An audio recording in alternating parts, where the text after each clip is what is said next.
Welcome to the Joy of Cruising podcast with your host, award-winning author Paul C. Thornton, a weekly conversation with the amazing cruisers featured in the Joy of Cruising trilogy, comprised of The Joy of Cruising, Cruising Interrupted, and new release, The Joy of Cruising Again. Each book is a compilation of features about cruisers and cruise and travel personalities from around the world. It's the next best thing to cruising, hearing about cruising from the unique and diverse perspectives of Paul's amazing guests. Hello, passionate cruisers. This is Paul. And this week, I am delighted to welcome Captain Peter Bos to the Joy of Cruising podcast. In a section called Ship Life in the just released The Joy of Cruising Again, I tried to provide readers a sense of what life on board a cruise ship was like for crew, staff, and officers, and wrote about several past and present cruise line employees. I am honored Captain Peter Bos agreed to be featured in the book. Captain Bos retired from Holland America Line in March 2018 after 37 years with HAL and 44 years at sea. He was the longest tenured captain at HAL when he retired. At the time he retired, Captain Bos was the captain of the Vista-class MS Noordam. Captain Bos traversed the world regularly as captain on ships with world cruise itineraries such as Rotterdam and Prinsendam. However, he is known best by HAL fans for his travels to Alaska, garnering the moniker Captain Alaska. Not just because of how much time he spends taking ships there, but the knowledge he routinely shares with his passengers about their surroundings in Alaska, wildlife, and glaciers. As one Captain Bos fan I quoted in The Joy of Cruising Again said, "He makes you feel like he's found something wonderful and can't wait to show you." Captain Bos lives with his wife, Catherine, on Lake Hickory in North Carolina, not that far from where I live. So a couple of our interviews for The Joy of Cruising Again were in person. When I was trying to get an official headshot from HAL of Captain Bos in uniform and wasn't having success initially, because Captain Bos lives so close, he offered to get dressed in his uniform and let me take a photo. I declined that gracious offer and ultimately did receive a photo from HAL. However, I told Captain Bos I wish I could fit in my work clothes 4 years after retirement. Welcome, Captain Bos, to the Joy of Cruising podcast. Morning, Paul. How you doing? Doing good. Enjoying retired life. Good. So am I.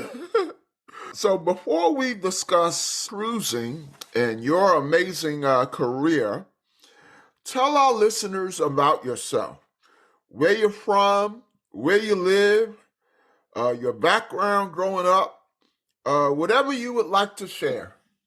I was born in Lagos, Nigeria in 1954. My father was stationed as an agent for Holland America Line, a cargo shipping company. And we moved to various countries there along Africa West Coast. And then when my sister turned 6 and I was 5, we had to go back to Holland. So my sister could go to school and I could go to kindergarten. And my brother, who was 3, was still out of it. And we moved to Byron, where my grandparents were, and some other family members. And it's a really nice area with lakes nearby, woods, river. A lot of small towns around, and lucky growing up in that area, playing a lot of sports, field hockey, tennis, sailing, rowing, all that stuff. Then growing up, I want my mother, before we were born, was one of the first flight attendants with KLM Airlines. My sister became a flight attendant and I wanted to be a pilot. So I concentrated on that. But 1974 was the first energy crisis and the Dutch government supported the decisions of the US government. So the school ran out of fuel and they closed the school down for the year, or closed down. They only took 10 candidates out of the normal 65, and I was not there.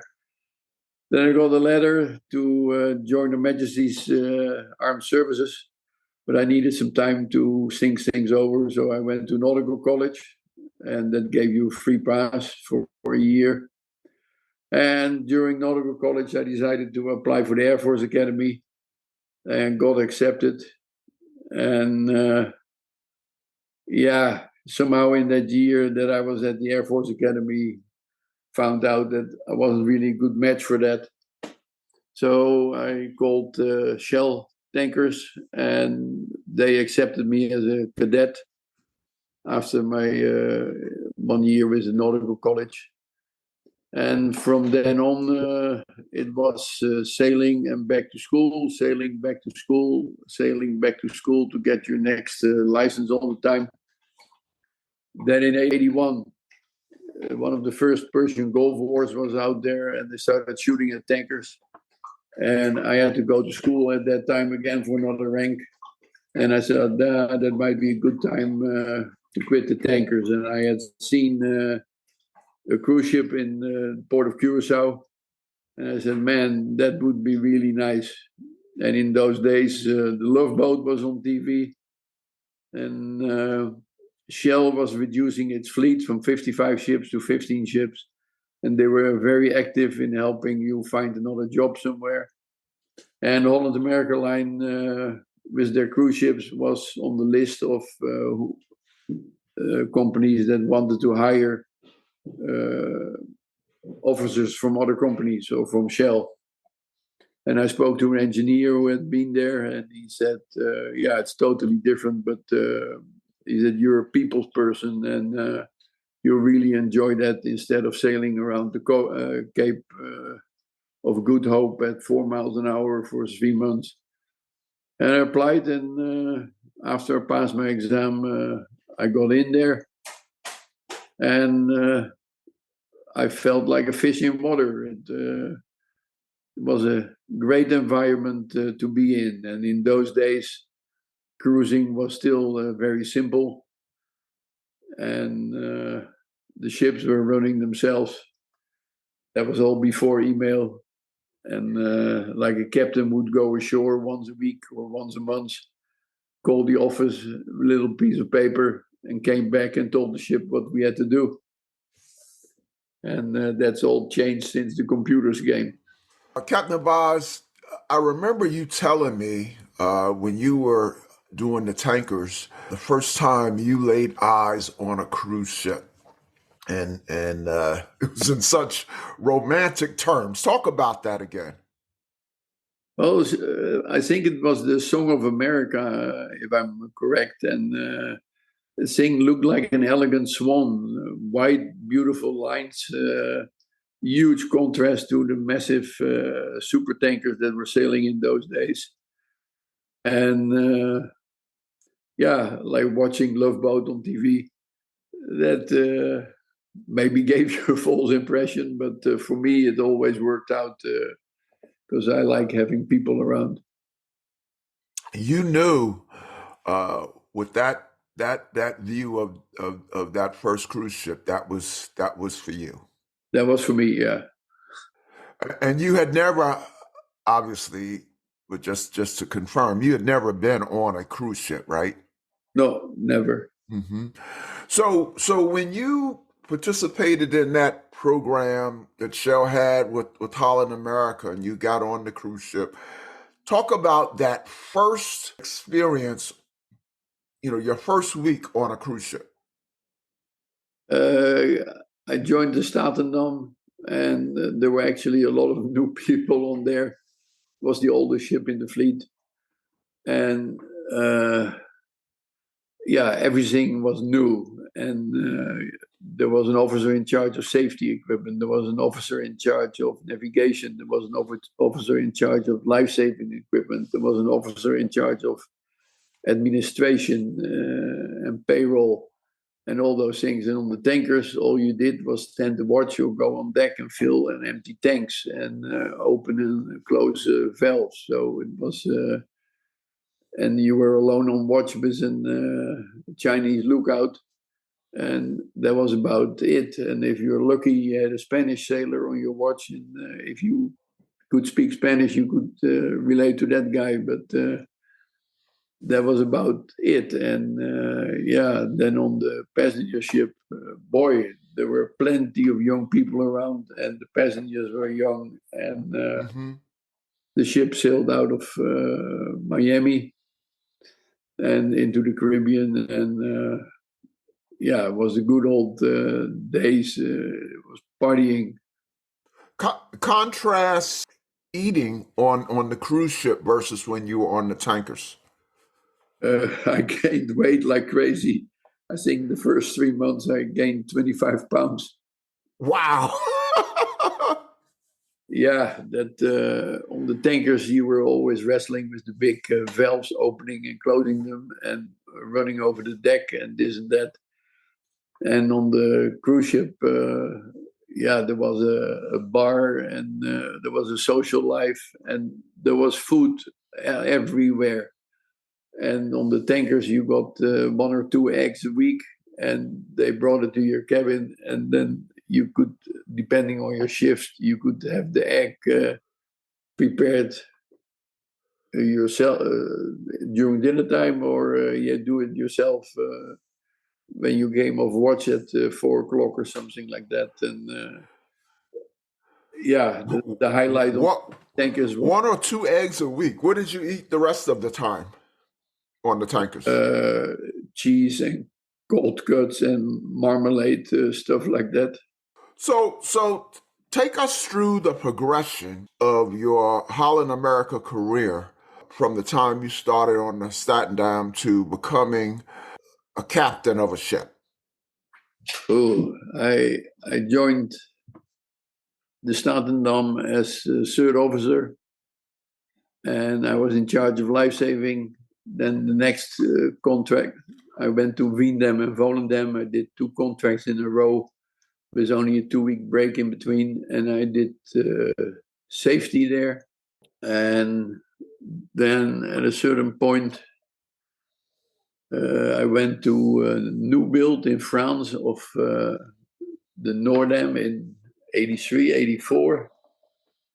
Sailed with those ships as second officer. Then in 85, 86, I went back to school again to sit for my master's license. And after that, boy,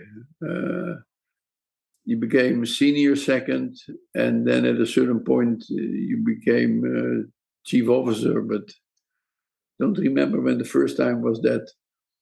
And as a junior officer, if you were in charge of life saving or you did the safety, you had a team of Indonesian sailors with you that helped you do all the maintenance. And as a chief officer, you were responsible, which is now the staff captain basically these days.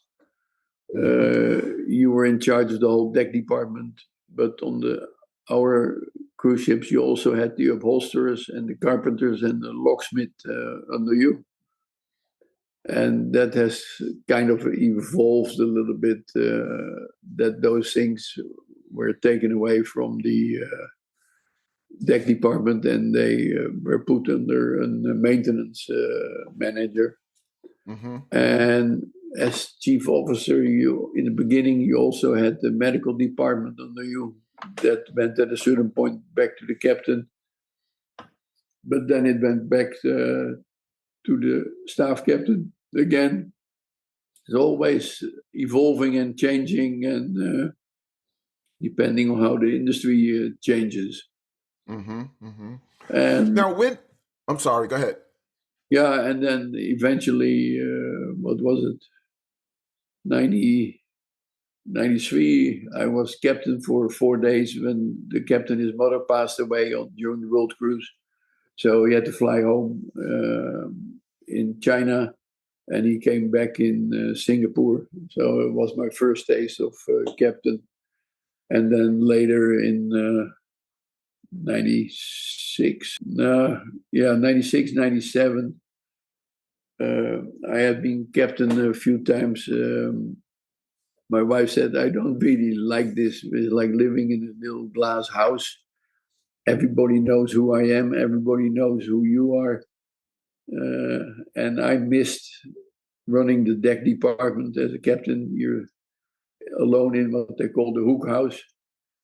And when you walk on the bridge, the captain walks on the bridge, everybody stops talking. When you're a chief officer, you're still part of the team.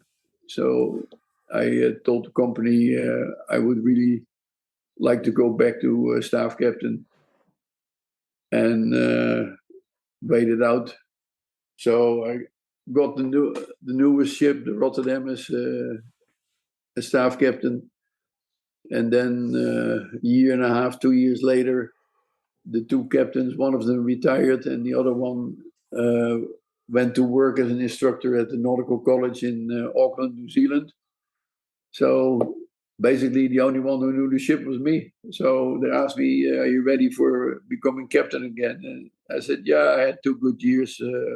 I think I'm ready for it now.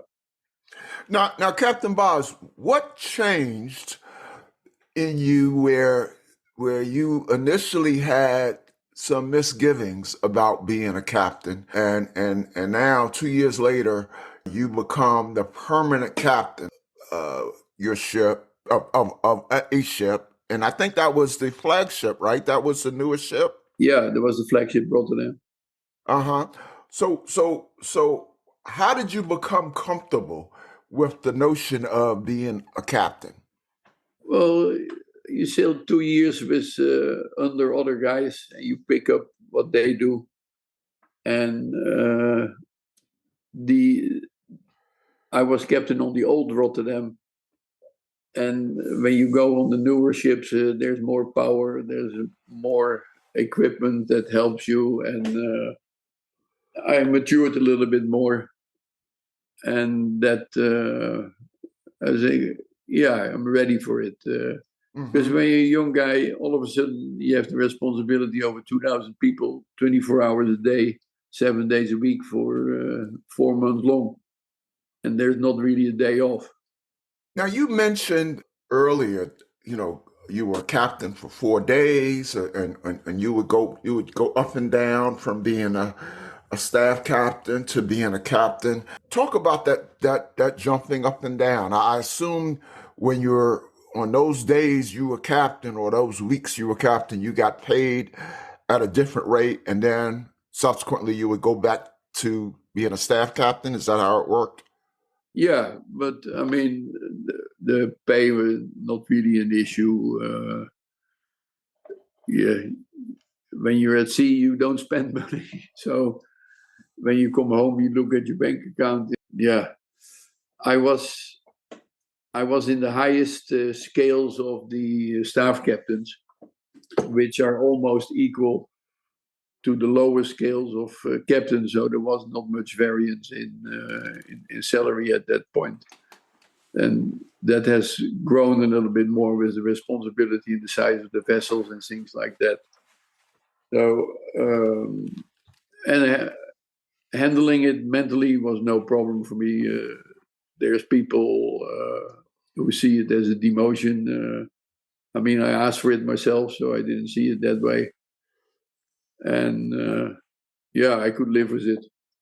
And you were telling me the reason that one reason you got so many opportunities to serve as captain on an impromptu basis when you were staff captain, partially had something to do with where you were in Florida, and not having children. You kind of mentioned you were on speed dial to take on ships on short notice, right?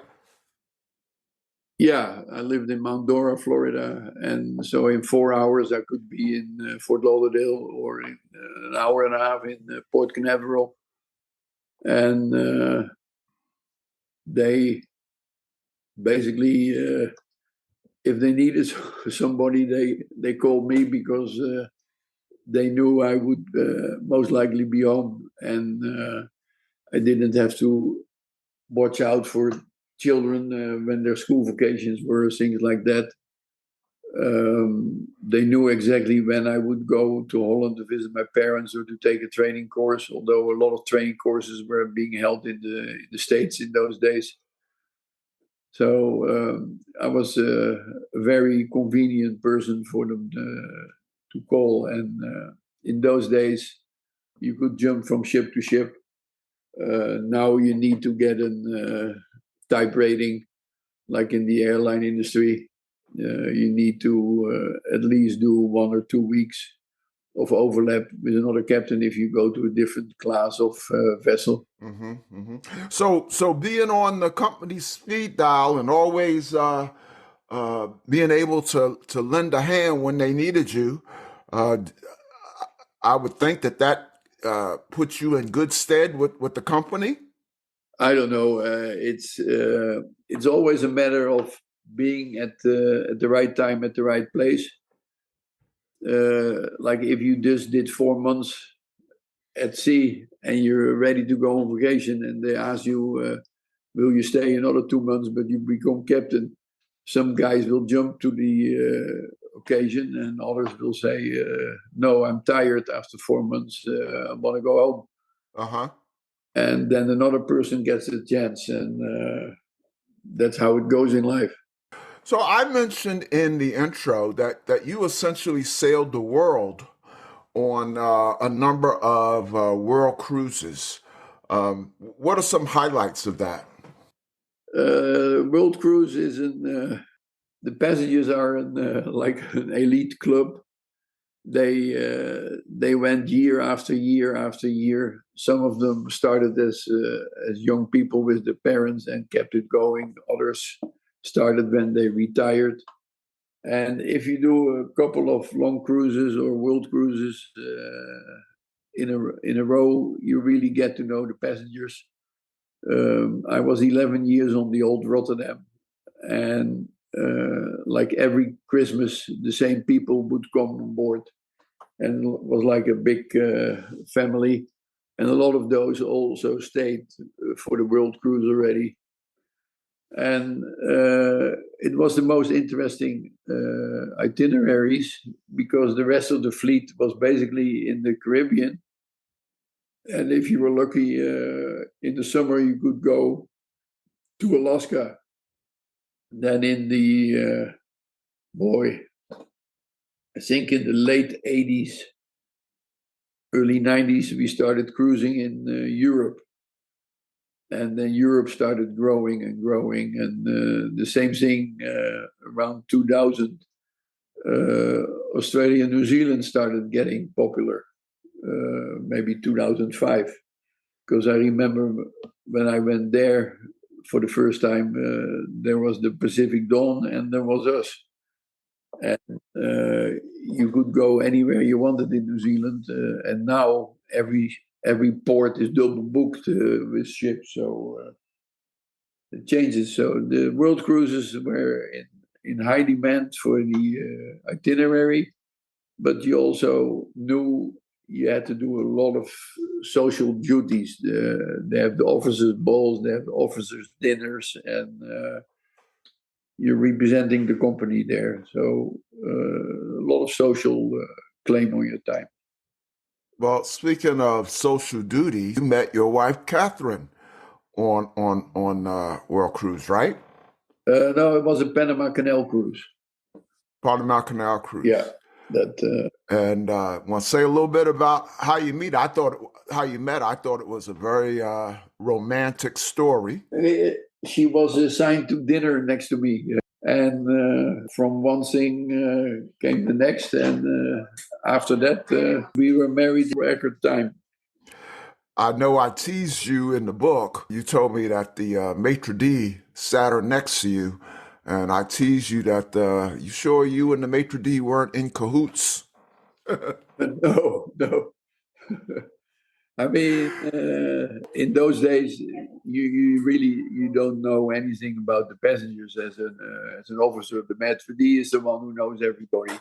But the maitre d' also knows which of the officers are single, which ones are more sociable than others, and so Oh, okay. he picks the tables and puts them together, walking through the dining room. Oh, that's like a fun couple, or that's a fun group.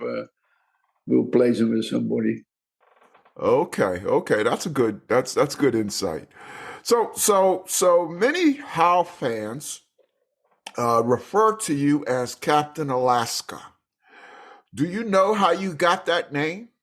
Well, probably because I was always on the PA system, pointing out wildlife and special sceneries, and it was still cheap to make detours and things like that, or stop the ships in front of waterfalls, or if there are whales around you.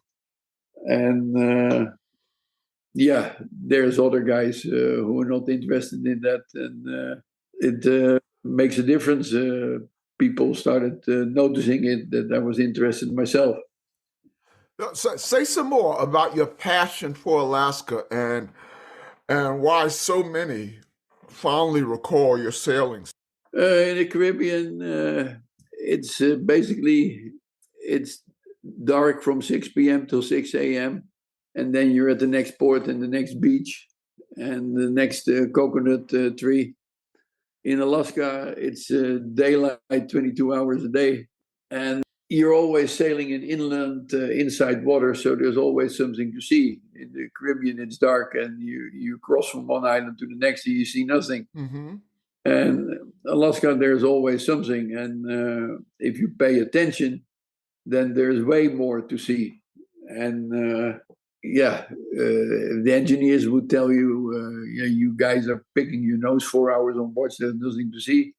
Then I would just say, well, every sunset and every sunrise every day is different from the next day and the previous day. And your pump is still moss green and hasn't changed, or there's an oil spot on it. Mm-hmm. And in Alaska, if you know your way around Alaska, you know exactly where the whales and the bears are, and the orcas, and that if you can bring that over to the guests, they have a different experience than if they're on a ship that just cruises through the inside passage and all they see is pine trees and pine trees and pine trees, and once in a while a fishing boat. But if you tell them that there is a humpback whale or a fin whale or an orca, then they all run to see it. You know, I of course researched you heavily before we spoke initially, and it was very clear you're renowned for Alaska cruising. Although it was clear you were beloved by all Howe fans, but particularly Alaska, and from reading a lot of fans' comments and then talking to you, several months ago for the joy of cruising again. Alaska had been on my bucket list, but so are a lot of other things. But I definitely moved it up to the top. And since we last spoke, I finally did get a chance to go to Alaska, and it was everything you said it would be. It was just a wonderful trip. Give us what's your ultimate Alaska highlight? My day was always Glacier Bay Day. I mean, you get the park rangers on board who live there, and who are more than enthusiastic. They're fanatics about Glacier Bay, and if you share the enthusiasm and you work with them, you can turn that day into something really special, instead of just racing up and down the middle, going to the glacier and getting back out. Glacier Bay has rules. Certain areas are off limits. Other areas, you can only come a certain time of the year when the seal pupping season is over. But if you have the time, and I always had the time because I did the route from Vancouver to Seward. So after Glacier Bay, you would have a day at sea. that you can make up time. You can go a bit slower, and if you stay out of just off the Holland Fathom line, you're like 400, maybe 300 yards from the coast. And if you have good binoculars, you can see the bears on the beach, and you can see moose and wolves, and they are all in certain areas, and it's possible to find them if you put an effort in. And a lot of my colleagues don't like Glacier Bay, or because you have to tiptoe around the rangers. There's always an open mic. The rangers doing the narration, and so anything you say on the bridge can be heard outside by the guests.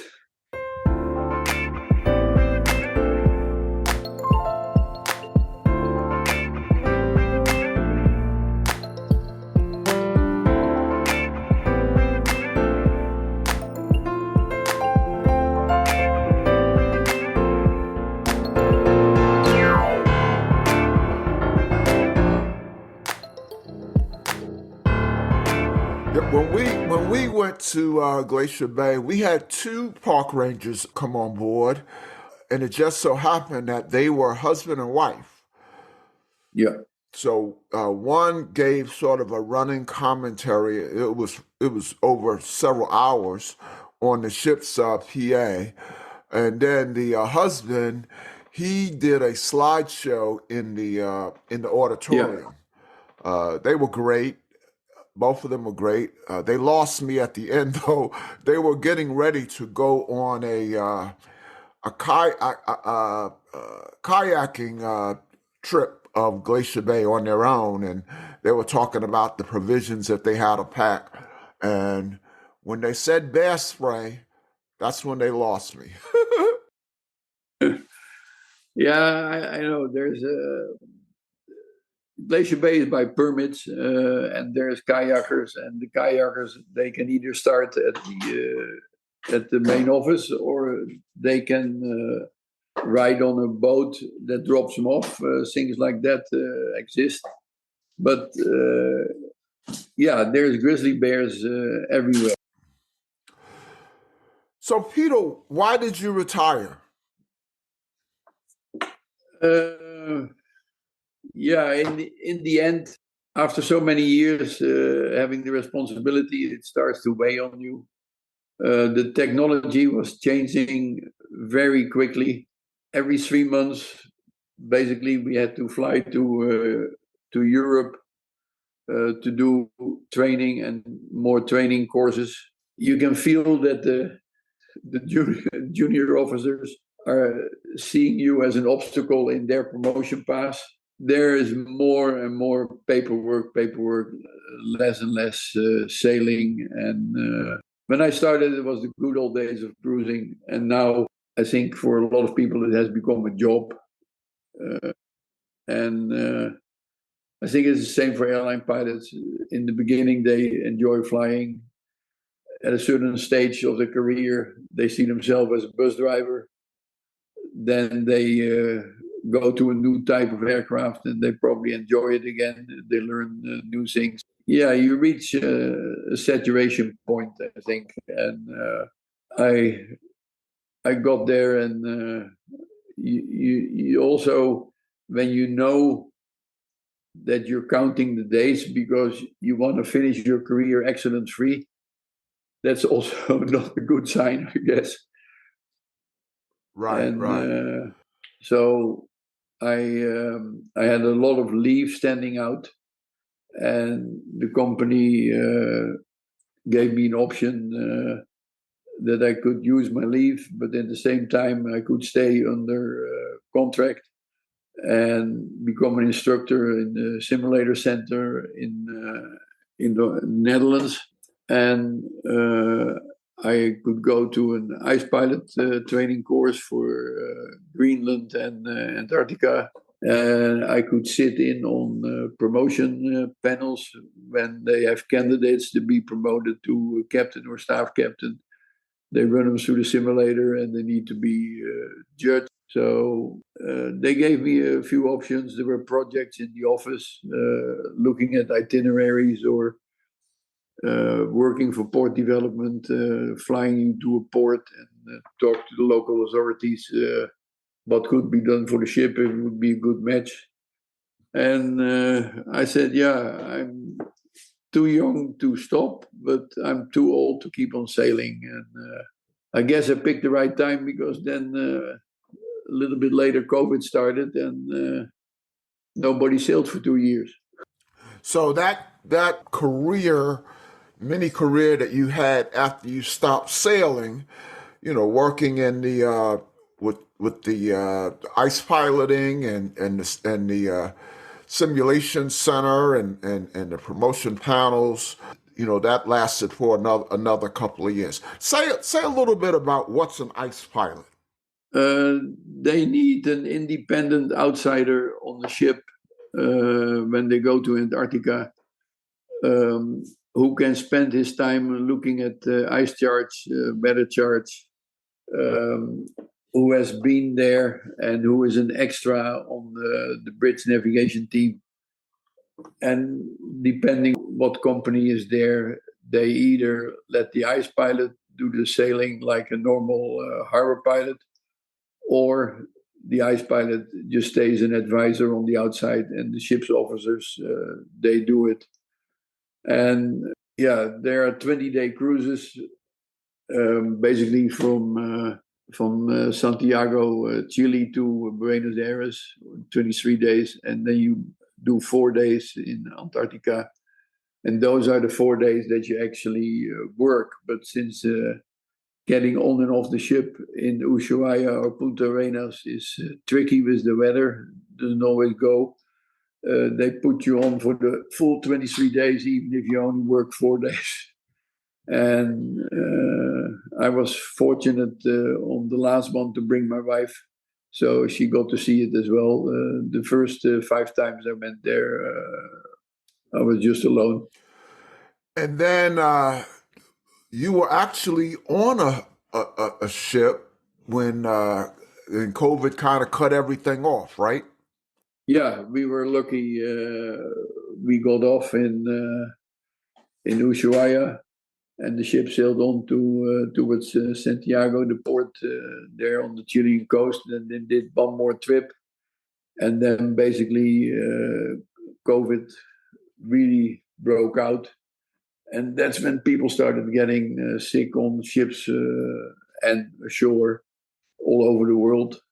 And that's when they threw all the restrictions on the vessel. And the Zaandam was one that sailed along South America and the Caribbean, wandering around and nowhere allowed to be going in, until finally one time they let him in Florida. And when the governor stood up against the CDC rules, and they're starting for humanitarian reasons letting the ships come into port.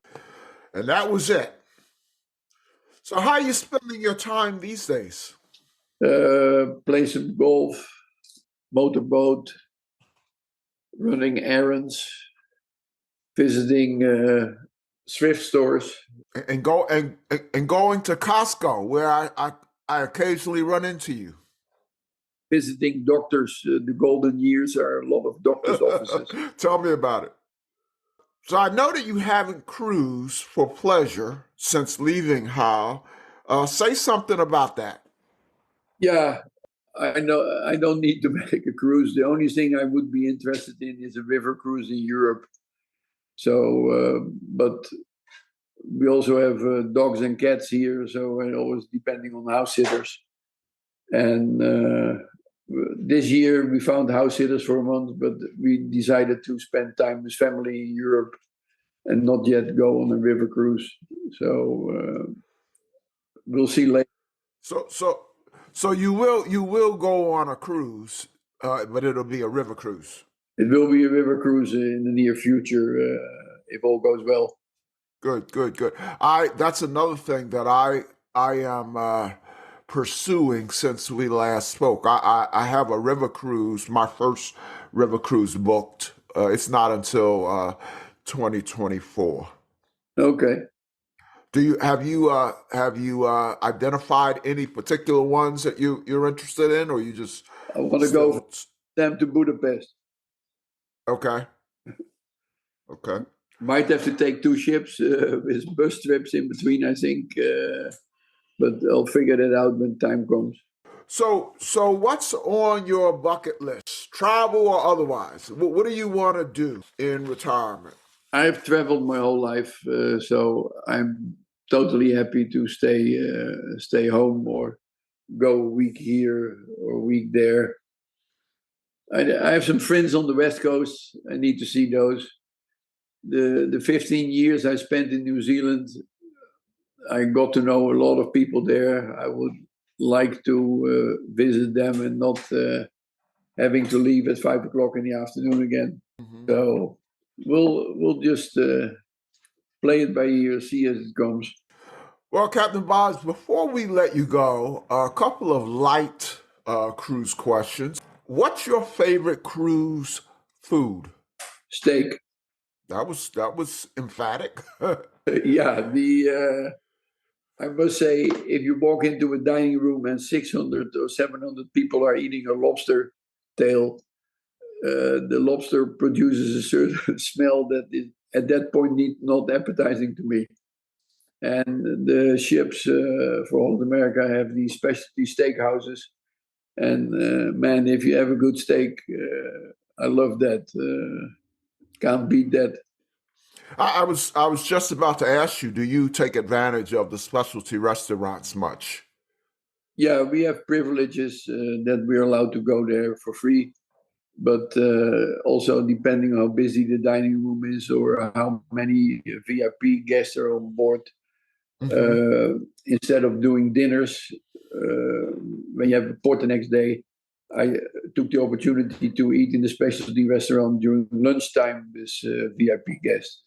Uh-huh. Uh-huh. The next, what's your most memorable or saddest or happiest or funniest or even most embarrassing cruise or port experience as a captain? That's a difficult question.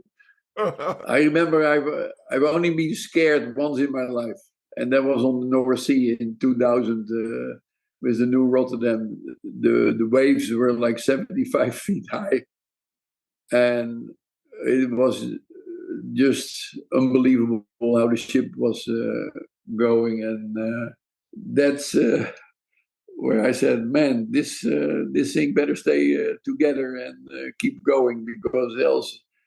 That coast of Norway is one big enemy of rocks and not many places you can go in. But she rode the storm really, really well, I must say.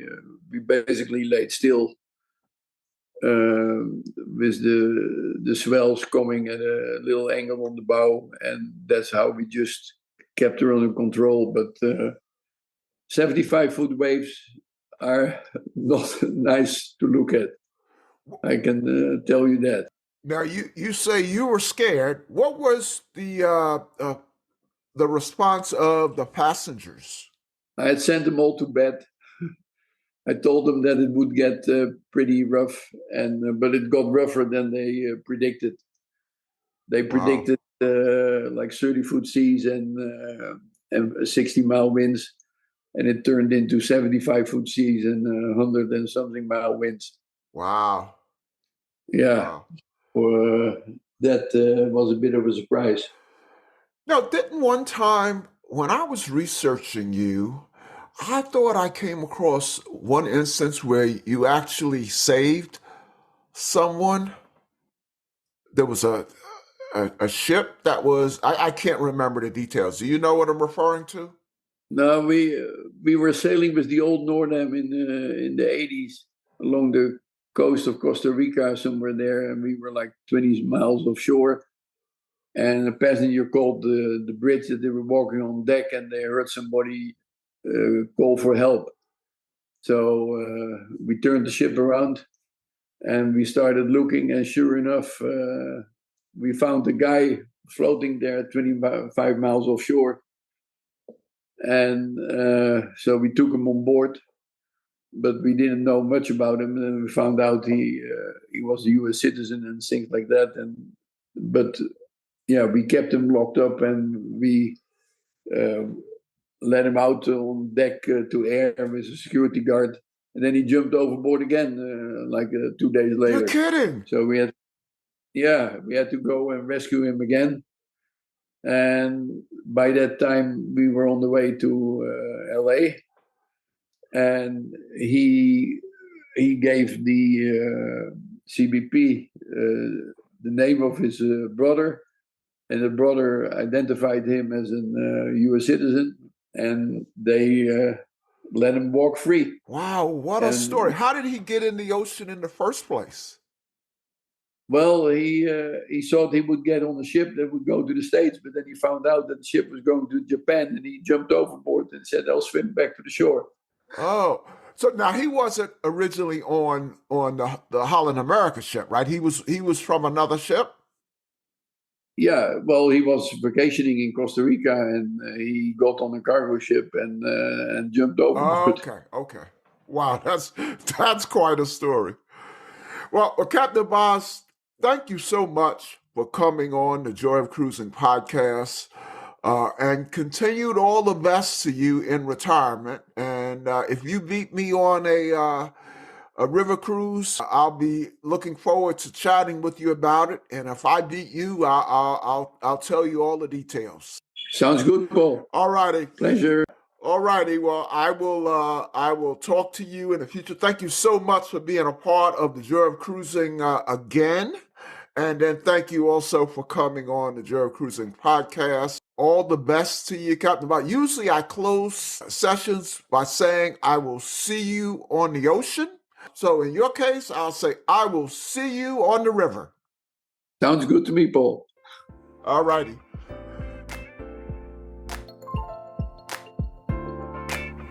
The Joy of Cruising and Cruising Interrupted, each $16.99 plus shipping, and new release, The Joy of Cruising Again for $18.99 can be ordered at the link on thejoyofcruisingpodcast.com. For each of the 3 books, use the discount code Joy of Cruising Podcast and get $4 off. The Joy of Cruising books are also available at Amazon. Order the ebook at Amazon or your favorite online retailer. Stay in touch by joining the Joy of Cruising Podcast Facebook group or following the Joy of Cruising Podcast on Instagram. We're constantly adding new shows. Please leave a review and tell a friend about us. We hope you enjoyed this brief escape to the ocean. See you next week.